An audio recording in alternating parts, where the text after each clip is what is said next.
defensa del nostre riu, ha convocat una manifestació a el lema pel xúquer, pel nostre futur. Reivindiquen que volem beure una aigua sense nitrats, garantint l'abastiment dels pobles de la Ribera amb aigua de xúquer de la millor qualitat, que en cap cas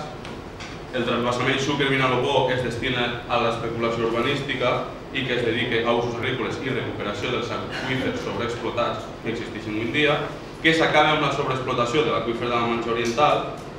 per un nou pla de conca i que es complisca el pla de recuperació del xúquer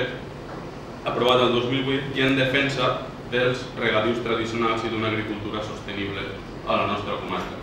El que nosaltres proposem és que el ple de l'Ajuntament acorde adherir-se a la convocatòria feta per la plataforma Xúquer Viu i animar tots els veïns i veïnes de Carcaixent a participar en la manifestació que tindrà lloc a la ciutat de Sueca el dissabte 29. Unanimitat.